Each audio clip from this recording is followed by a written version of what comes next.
Доброго дня, діти! Сьогодні ми з вами поговоримо про явища природи. Дощик – знайоме нам явище. Буває декілька типів. Звичайний, короткочасний, його ще називають грибним, коли світить сонечко і йде дощ. Злива, коли лє якийсь відра, починається раптово та за дуже короткий час випадає дуже багато води. Супроводжується завжди вітром і громом. А тепер послухайте загадку. Блиснула, наче зламалася, десь умить сховалася, не впіймати, не здогнати, тільки он голос чувати. Так, це блискавка. Це електричний розряд між хмарами або між хмарою і землею. Від блискавки треба ховатися, тому що вона дуже небезпечна.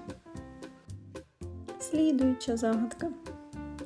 Сипле з неба камінці на дахи і на мости, на дорогу і на дім. Заховатись треба всім, хоч камінчики малі та болючі крижані. Так, діти, це град. Це серйозне дуже стихійне лихо.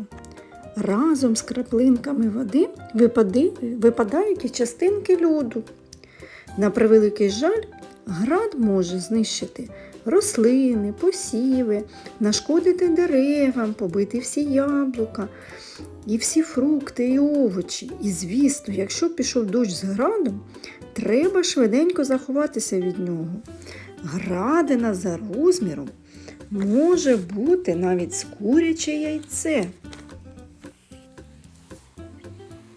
Послухайте наступну загадку. Молоко над річкою попливло, а нічого видно не було. А як сонце зійшло, молоко кудись втекло. Що ж це таке? Так, це туман.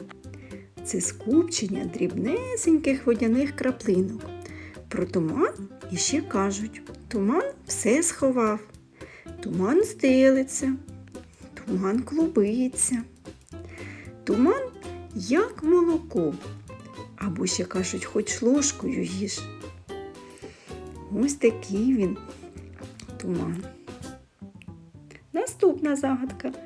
Вранці намисто заблищало, всю траву воно заткало, а пішли шукати це намисто вдень, і ніяк його ми не знайдемо. Так, саме вранці на траві помітно маленькі краплинки води. Це роса. В повітрі завжди є деяка кількість водяної пари. Вночі, коли повітря охолоджується, на теплих поверхнях волога конденсується і перетворюється на воду.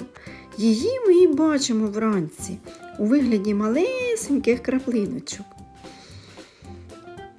І поки їх сонечко не висушить.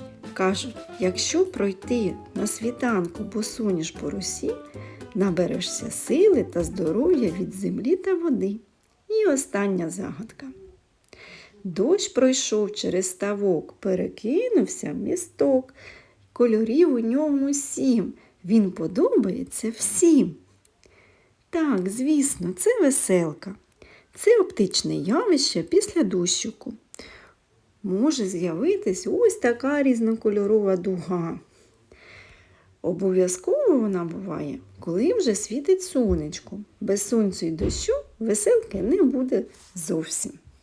А зараз, діти, я вам пропоную пограти в гру, яка буде називатися «Явища природи». Уважно слухайте і відповідайте.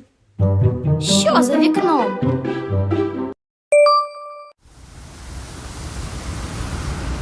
Це вітер. Що за вікном?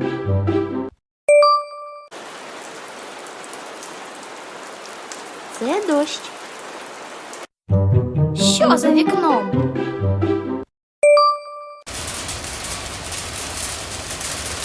Це град. Що за вікном?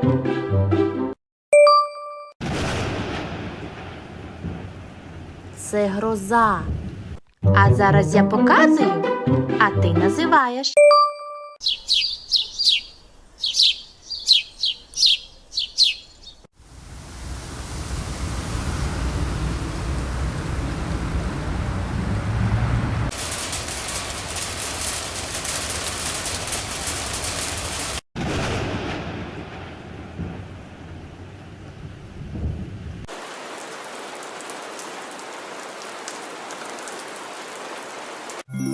Молодець.